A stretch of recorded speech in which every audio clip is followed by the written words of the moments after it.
called me from the ashes, you have broken every curse. Blessed Redeemer, you have set this captive free. Lord, I can't help but sing. Faithful you are, faithful forever you will be. Faithful you are. All your promises are yes and amen. All your promises are yes and amen. I will rest in your promises. My confidence is your faithfulness.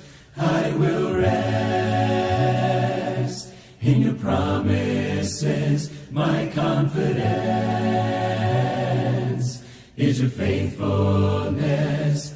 I will rest in your promises. My confidence is your faithfulness. I will rest in your promises. My confidence is your faithfulness. Faithful you are,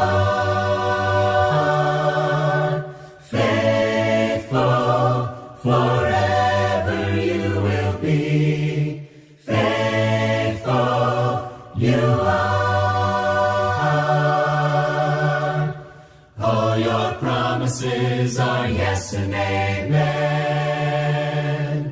All your promises are yes and amen.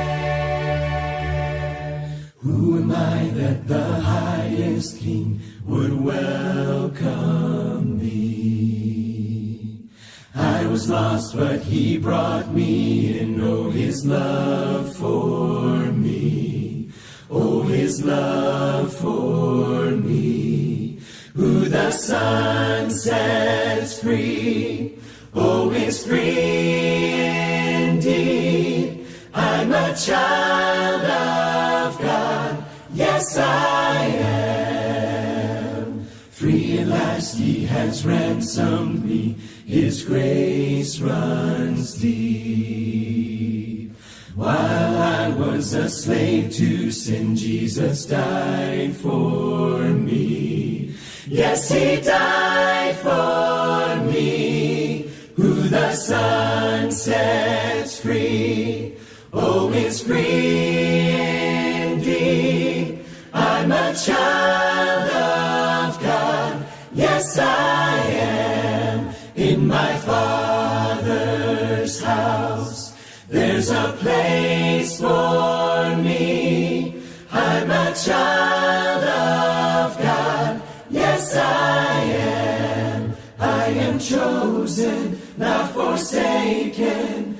I am who you say I am. You are for me, not against me. I am who you say I am. I am chosen, not forsaken. I am who you say I am. You are for me, not against me. I am who you say I am. Oh, I am who you say I am. Who the Son sets free, oh, is free indeed. I'm a child of God. Yes, I am. In my Father's house, there's a place for me. I'm a child of God. Yes, I am. In my Father's house, there's a place for me. I'm a child of God. Yes, I am.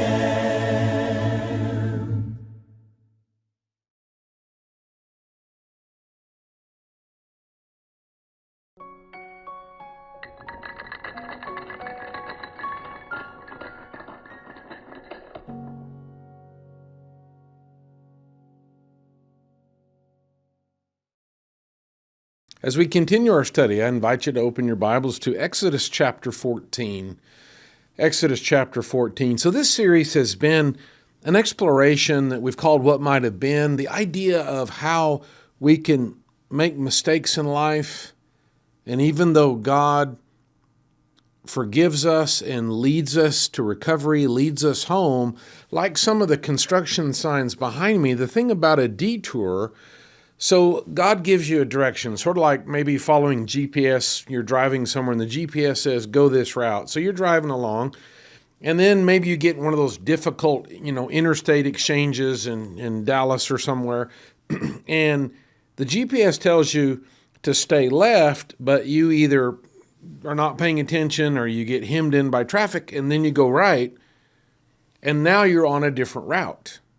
And then your GPS normally will say something like, make the next U-turn or safe or legal U-turn, or turn left here, and it's trying to get you turned around and get you on the route. And when you first make that mistake, driving at least, you can typically get back on the correct route. But if you go far enough, most GPS navigators will say something like recalculating. And then what it does is take your new position and calculate from your new position, not your original one, but your new errant position.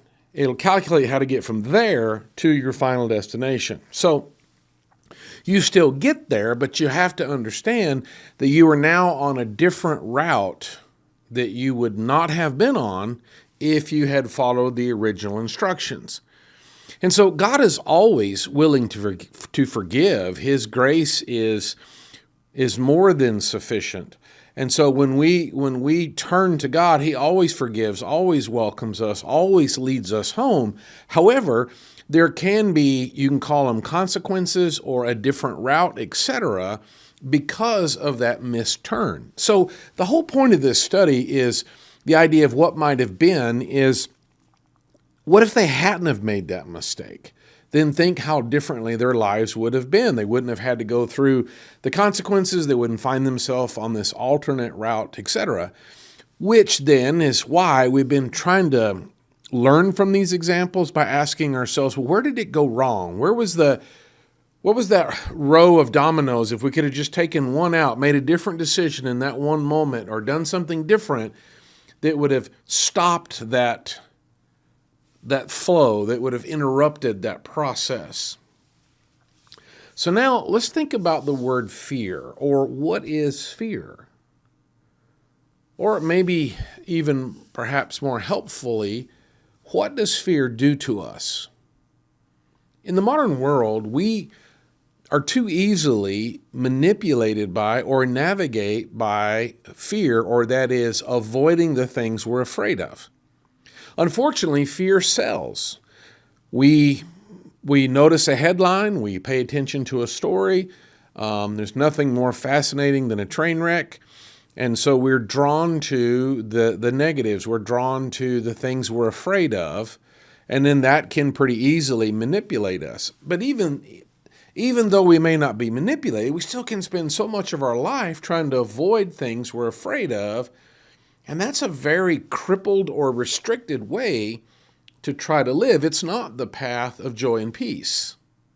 So fear is the opposite of faith. Faith is trust, faith is assurance, faith is confidence, faith is peace.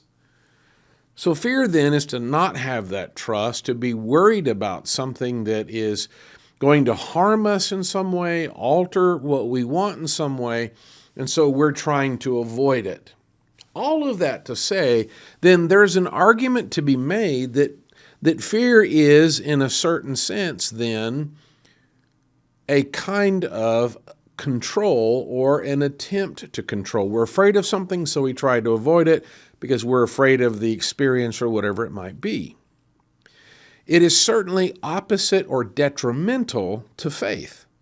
In Exodus chapter 14, here's a quick example of how fear cripples. and where that comes from. So God has led his people through Moses out of Egypt, out of Pharaoh's oppression, by bringing the 10 mighty plagues where God demonstrates his power and his wisdom and his love. And so they are set free.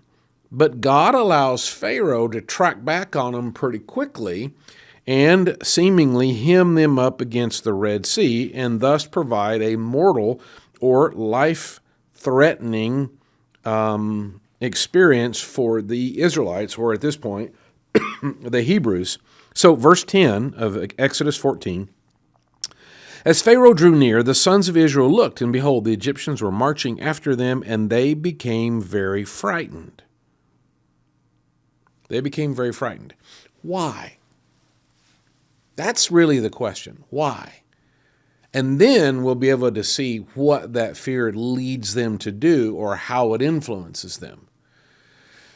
There's been 10 plagues where God has revealed his power and broke the grasp of Pharaoh, that God clearly proved that he was vastly more powerful than Pharaoh. But you know how Jesus says a lot in the Gospels, he'll give a parable and he'll say something like, him who has ears to hear, let him hear? Because we can hear things, we can know things, we can go through experiences and still not learn anything.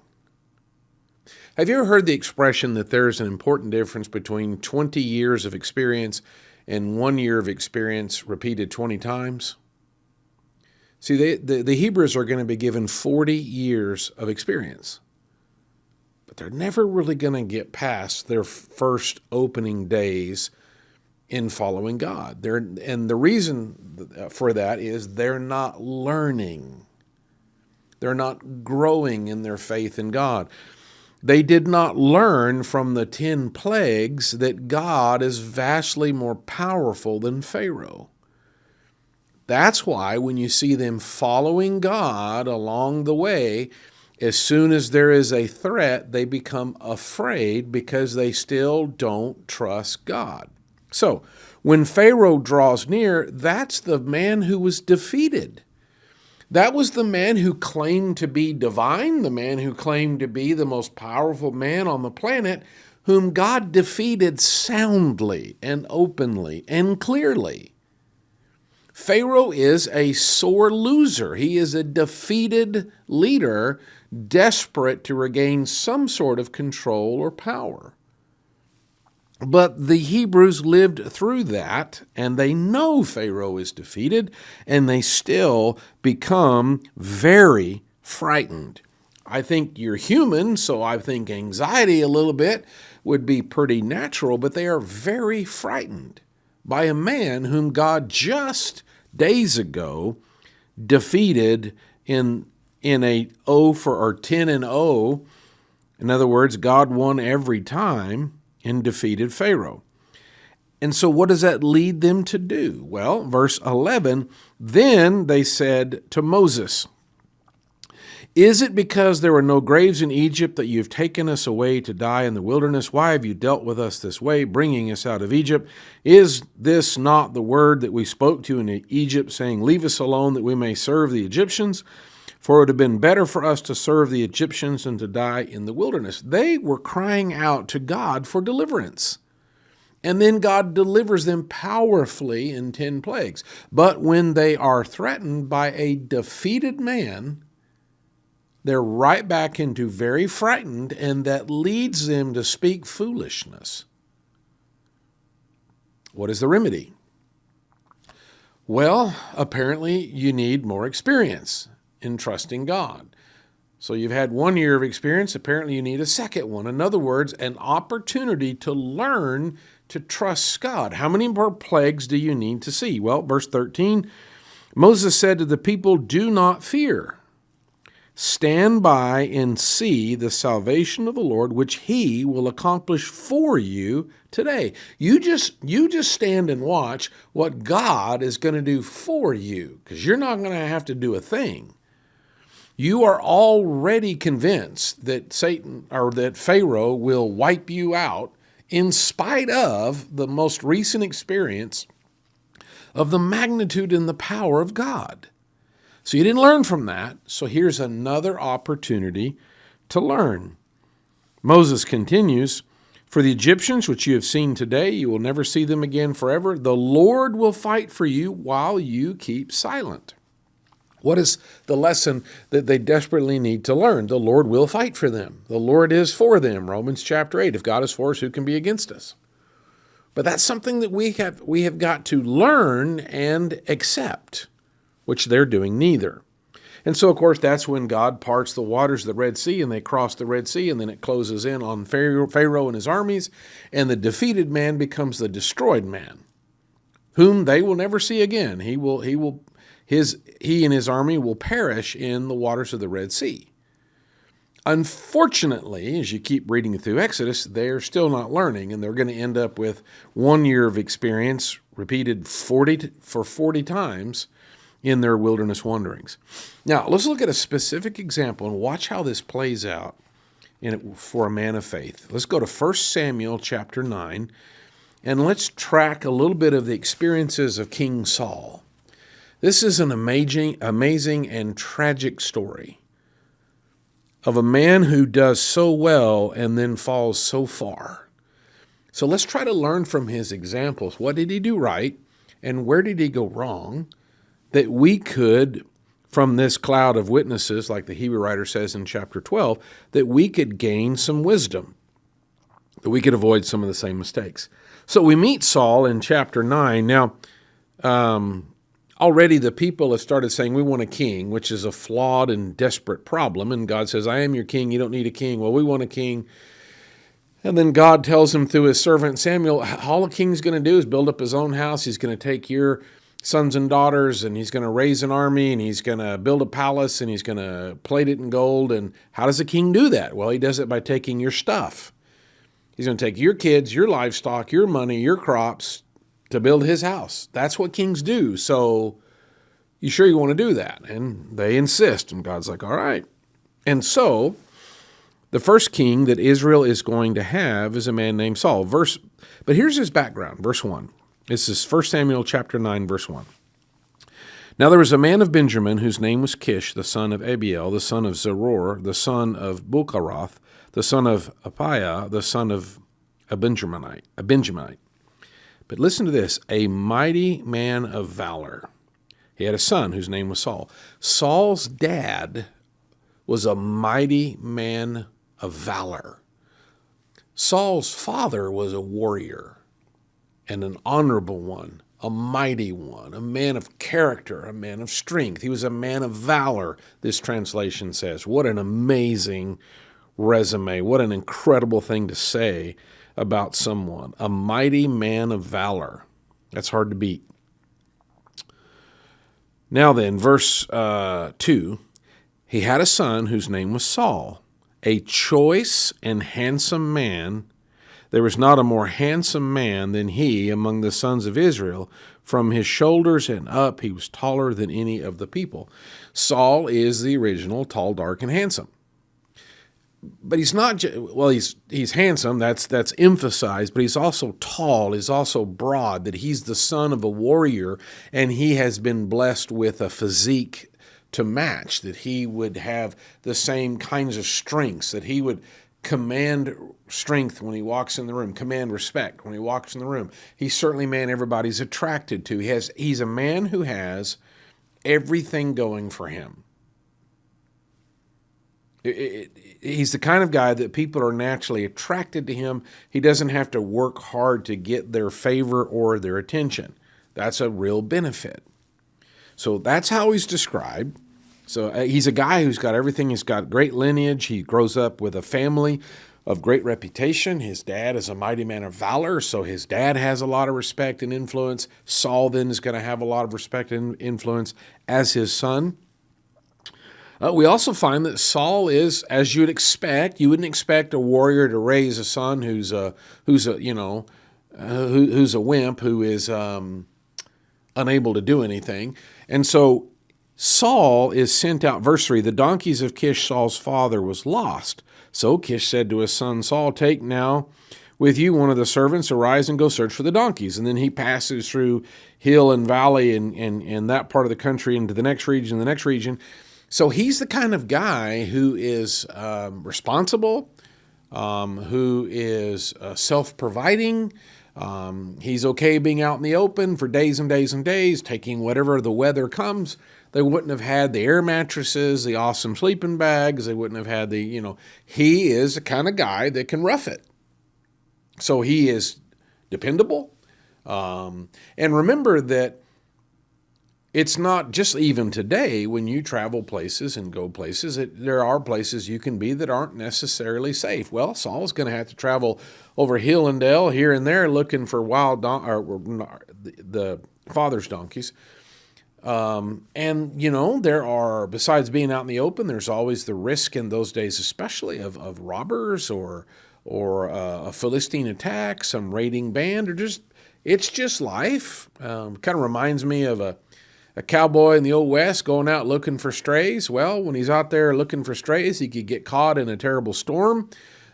He could be mauled by a grizzly. He could be attacked by Indians, or he could run across some rustlers or cattle thieves who would be willing to take a shot at him. In other words, there's a lot of risk here. This is not city living. I mean, Saul can handle himself, and his father, who's a mighty man of valor, has confidence in him that he can handle it, and the effort it will take to round up those donkeys and get them back. So they're looking for a while. So there are a lot of positives here about Saul. They're looking for a while, and then Saul in verse 5 says, "Come, let us return, or else my father will cease to be concerned about the donkeys. He became anxious for us." So now we learn that Saul is also thoughtful, that he's not only responsible, but he's thoughtful.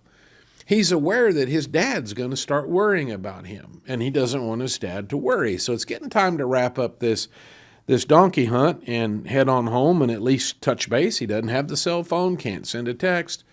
And so he's actually concerned about other people. That's really admirable. Now, we might also say in verse 6, he said to his servant, "Behold, there's a man of God in this city, and the man is held in honor, and all that he says surely comes true. Let's go now, and perhaps he will tell us about our journey in which we have set out." Now, this is one of my favorite attributes or characteristics of young Saul, is that he seeks God's guidance in what we would consider everyday events. I mean, this isn't an end of the world or my life is at risk or my whole future is in jeopardy kind of desperation, but you can tell this comes naturally to Saul. It's not like he's been, staked to an anthill and now he's crying out to God. No, he's not in distress. He's not in duress. He's not troubled. The only thing he's thinking about is, well, I don't know where the donkeys are, but I don't want Dad to worry about us, so let's go check in with Dad. And so in a fairly relaxed state, he says, let's go see what God would say to us. So he seeks God's guidance in an everyday kind of way. It looks like it comes natural to him, right? This isn't a moment of desperation. And then lastly, about this point in verse 7, then Saul said to his servant, "But behold, if we go, what shall we give the man? For the bread is gone from our sack, and there's now no present to bring the man of God. What do we have?" So Saul is not only responsible and not only is thoughtful, but he is considerate. He is generous. He's going to go ask for guidance, and then he's concerned about we need to show him that we appreciate him, that we respect him, that this is important to us. He's not going to take him for granted. He's not going to just use him and cast him aside. These are really good character traits that we're seeing in Saul. It's just an incredible positive thing. He seems to look good on the outside and on the inside. Well, and so that starts the process where God is going to communicate to him eventually through Samuel about how he is going to be God's choice. He is God's choice for not just the next king, but the first king. They've never had a king before. So that's impressive. Not only that, wow, all of a sudden I get to be king. That's not like that's on anybody's mind prior to that. But also, even if you think being a king is pretty cool, there's some point of this that would be intimidating because there's never been a king before. So somebody's going to have to create that, the infrastructure, the expectations, all the things that go. I mean, they've got foreign kings to look at, but Israel's never had a king before. So that's a lot of new things that are going to have to be developed. So when the prophet Samuel is telling him all this, here's his reply in verse 21 of chapter 9. Saul replied, "Am I not a Benjamite?" Oh, I'm having trouble with saying Benjamin. Benjamite. "Am I not a Benjamite of the smallest of the tribes of Israel, and my family is the least of all the families of the tribe of Benjamin? Why then do you speak to me in this way?" So another really powerful trait is humility. Later, Peter will say that we are to humble ourselves, that God would exalt us at the proper time. It's good to see Samuel being humble. Like, I'm nobody. Why would you talk to me this way? What are you talking about? But let me pause here for a minute. Is it possible? Because where this is going to end up, Saul's going to go off the cliff. As king, he's going to mess some things up and then end up being David's enemy and trying to kill David, even after it's revealed to Saul that David is the Lord's choice, that God has chosen David to be king. So all of the persecution that Saul will bring to David will be to the absolute rebellion to God. It is God's will that he's replaced by David. He doesn't care. His own son, Jonathan, is going to be a supporter and the voice of reason in his ear, like, David doesn't deserve this. Why are you persecuting him? Saul's going to reject that as well. And so Saul's going to end up with a really hardened heart, a really darkened mind, a real set against the will of God. But that's not who we discover in chapter 9. And that's the point of this study, is where does it go wrong, and how could you and I avoid a similar fate? I wonder if the first flaw, the first crack, the first sign of what's to come is that statement in verse 21. Not hearing his tone of voice and not seeing his body language, I have no way to determine this, but let me ask you this question. Have you ever witnessed or seen what we call false humility? Right? Humility is, oh, hey, I'm nobody. You don't need to brag on me. I didn't really, do anything. False humility is saying the same thing. Oh, I'm really nothing. I'm just really kind of pathetic. And that's said in order to get, oh, no, you're doing a great job. I think you're wonderful. I think there's such a thing as genuine humility and then a genuine encouragement. Hey, no, I really, that really helped. What you did there really mattered. That there can be an authentic humility and a very authentic encouragement. So the words aren't wrong. I don't see any flaw or untruth in what Saul says in verse 21. But I wonder, because I'm going through this with a fine-tooth comb, like, how does this go wrong? How does he have such a blowout? How does he just go to the dark side like this? What happens? So, but I do know there's such a thing as false humility, where you say humble things just to get flattery, or another expression we sometimes use is the humble brag. I'm just so surprised, as pathetic as I am, how amazing I am. It's like, that's a little bit disjointed. I don't know. Again, without hearing the tone of voice and seeing the body language, and certainly God doesn't give us any insight into God's actual thought process or the state of his heart, don't know. When we get into chapter 10, Samuel actually anoints Saul as king, puts the oil on his head and kisses him and anoints him.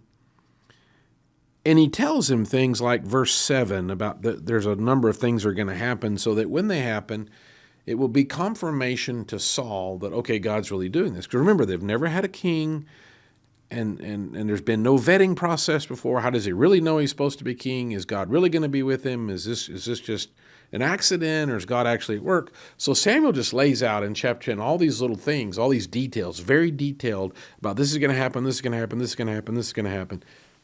And that's also that Saul will go, oh, wow, okay, this is the hand of God. Verse 7, Samuel says, "It shall be that when these signs come to you, do for yourself what the occasion requires, for God is with you." That's the point of telling him ahead of time. So it'll be this miraculous prophecy. So it will confirm God is with you. "You shall go down before me to Gilgal. Behold, I will come down to you to offer burnt offering and sacrifice, peace offerings. You shall wait 7 days until I come to you and show you what you should do." It happened that when he turned his back to leave Samuel, God changed his heart, and all those signs came about on that day. So God is with him. God is working on him. God is transforming him. Man, everything's great. It's just great. So he's publicly chosen as king. Samuel calls them together. He's publicly chosen as king. And they go through the process of choosing him by lot. He's already been told he's going to be king, and all these details take place. And then they chose the king by lot, which again is to underscore for Saul and everyone else, this is God's hand. This is not politics. This is not somebody greasing somebody's palm and working behind the scenes and all the sort of normal human stuff. No, this is directly from God. So verse 22, so as they're doing the lots, Benjamin is chosen, the tribe of Benjamin's chosen, and then the Matrite family is chosen, and then the son of Kish is taken, but they can't find him. So by lot, all this comes down to Saul. Verse 22, "Therefore they inquired further of the Lord, has the man come here yet?" Where is he? And the Lord rats him out. The Lord says, "Behold, he's hiding himself by the baggage." Like Jonah, I guess, Saul tries to play hide and seek with God, and the game doesn't go very long. God knows where you are. So there he is. He's hiding behind the baggage. Verse 23, so they grab him, and he stands among the people. He's taller than any of the people from his shoulders upward. Samuel says, "Do you see him whom the Lord has chosen? Surely there is no one like him among the people." And all the people shouted and said, "Long live the king." All of that to help Saul understand that he can have confidence in God. This is God's work, God's choosing.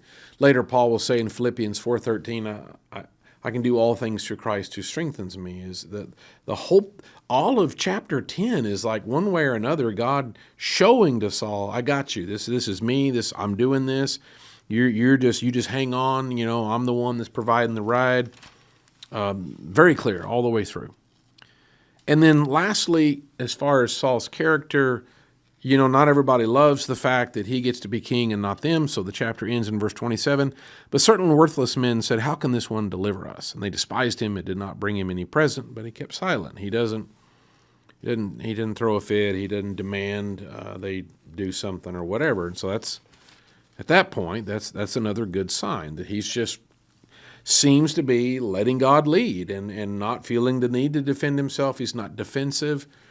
He doesn't react. He doesn't say anything. He kept silent.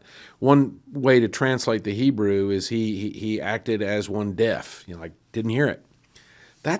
Think about the contrast of that later when David is going off and fighting the Philistines and slaying the giants for Saul, and how that moves Saul to extreme jealousy. See, you don't see that here.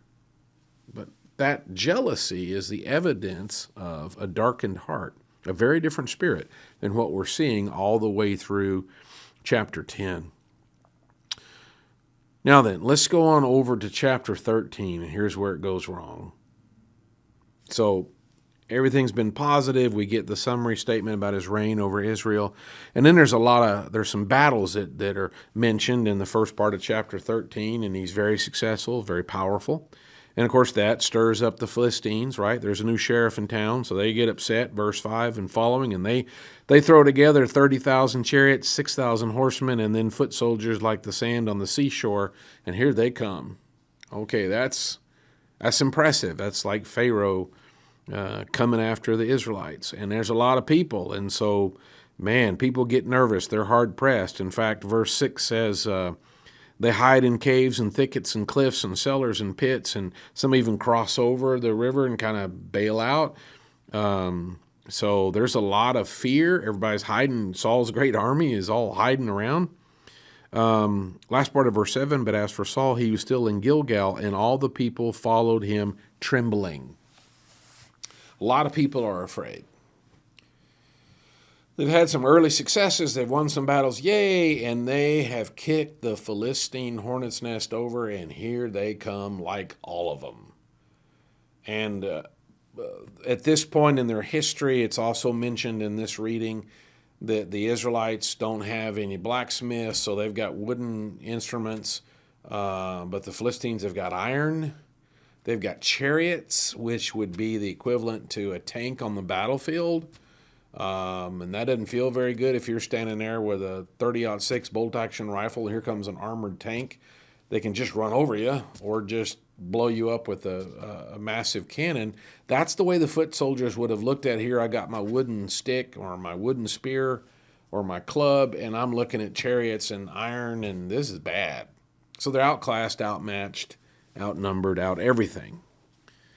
Chapter 10, God spent all those events to make it clear to Saul that God had chosen him. Now, and that God was with him. So is God with you or is he not? And if God is with you, is that enough?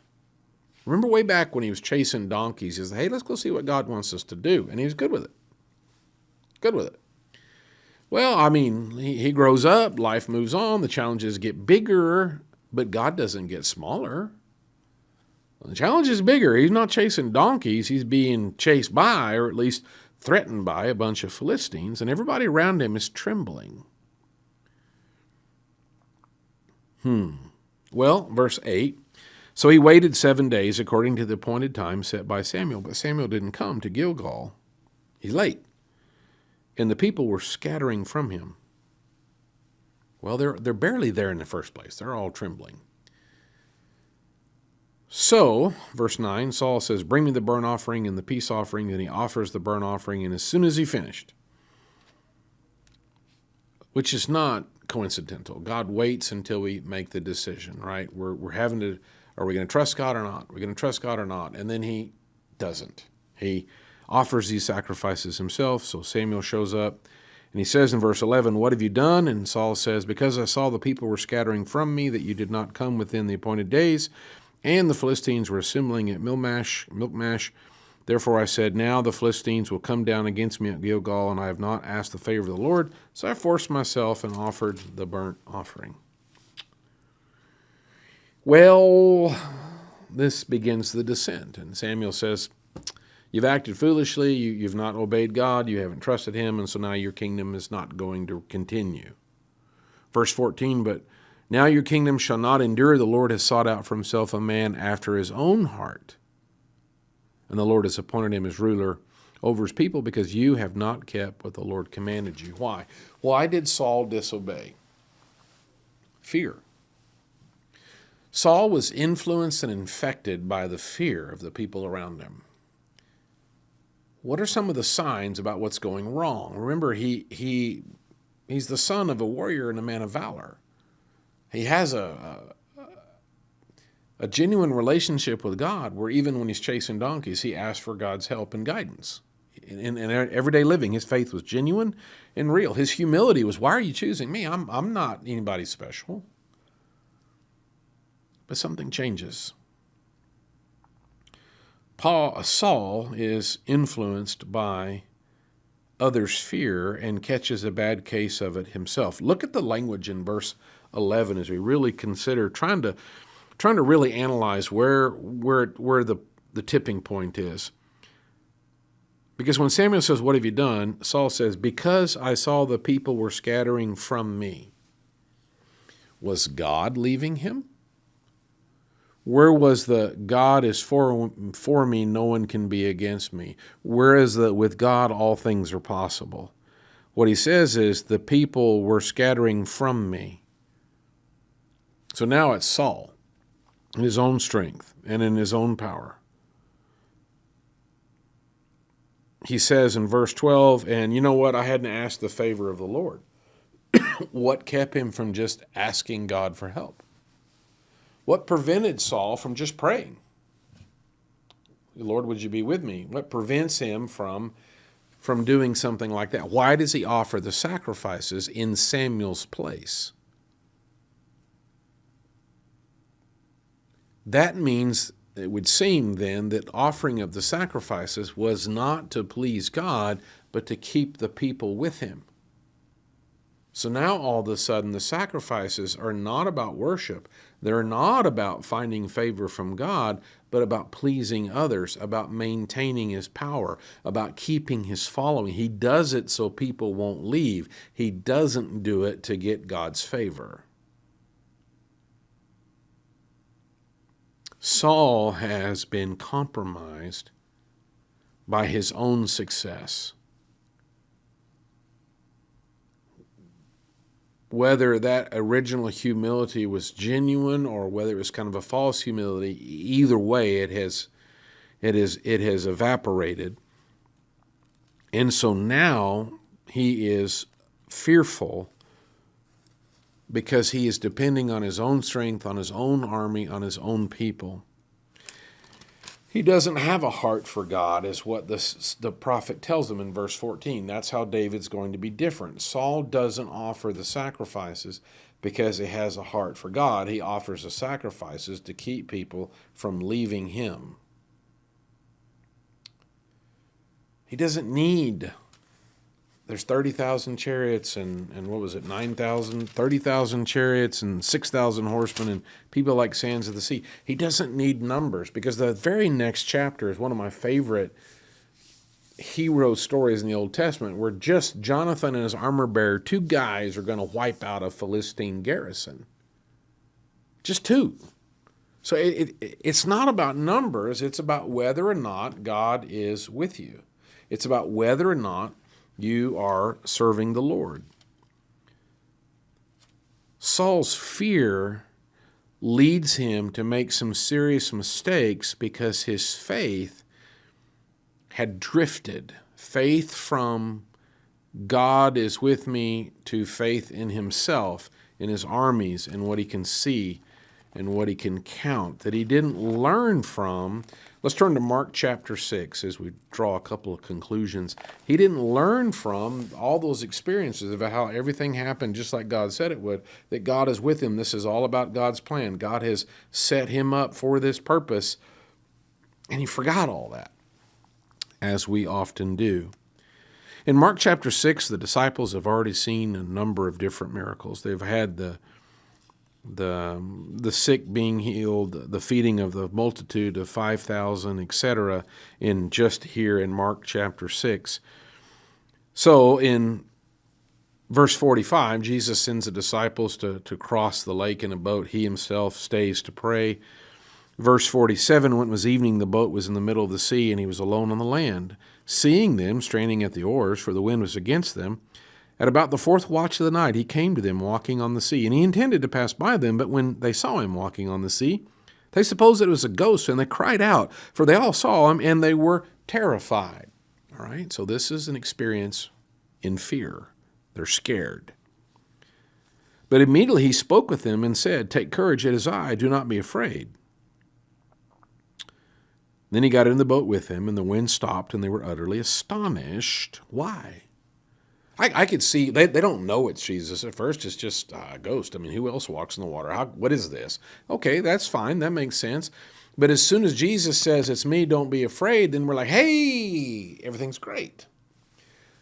But the gospel writers go out of their way to say that when Jesus calms the storm, that they're really like, whoa, what kind of man is this? Even the winds and the sea obey him. One of the gospel writers say. Why are they that impressed? They should be impressed. Why are they that impressed? He's already fed the multitude. He's been healing the sick and healing the blind and all those kinds of things. Why are they so impressed? Well, Mark, interestingly, helps us see in verse 51, and the wind stopped, and they were utterly astonished, for they had not gained any insight from the incident of the loaves, but their heart was hardened. They hadn't learned anything. They just went around again on the 40 years of experience, or 1 year of experience repeated 40 times. They just went around the carousel again, didn't learn a thing from the experience. What were they supposed to learn? If Jesus is for you, no one can be against you. How many miracles does Jesus have to do before the disciples finally are like, you know what? He can handle anything. You know what? I fear nothing because he's got this. In the same way, how many plagues do the Hebrews have to see? How many after crossing the Red Sea and manna from heaven and water from a rock and quail from the sea and the pillar of cloud by day and fire by night? And how many things do you have to see before you learn to trust God? The mistake that Saul makes is he's not paying attention. He's not registering. He's not treasuring up in his heart the truth of what God is doing in his life, so that every time he hits a new challenge, he has fear. Jonathan will prove in the very next chapter that it's not about numbers. It's just about whether or not you're following God's lead. If God is for you, who can be against you? Fear can cause us to make terrible decisions that get us off the route. So fear is a very powerful thing. In the next lesson, the next idea that springs out of this, because Saul waited 7 days, and then he just couldn't wait anymore. So the next thing we need to talk about is, what is patience? And how can being impatient cause us to miss a turn and go down a whole nother road? And that will be our next study together.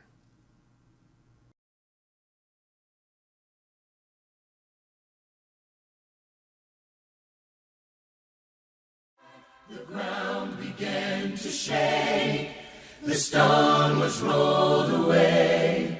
His perfect love could not be overcome. Now death, where is your sting? Our resurrected King has rendered you defeated. Forever He is glorified. Forever He is lifted high.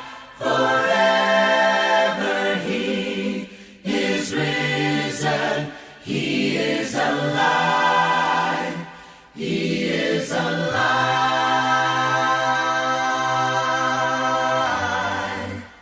We sing hallelujah. We sing hallelujah. We sing hallelujah. The Lamb is overcome. We sing hallelujah. We sing hallelujah. We sing hallelujah. The Lamb is overcome.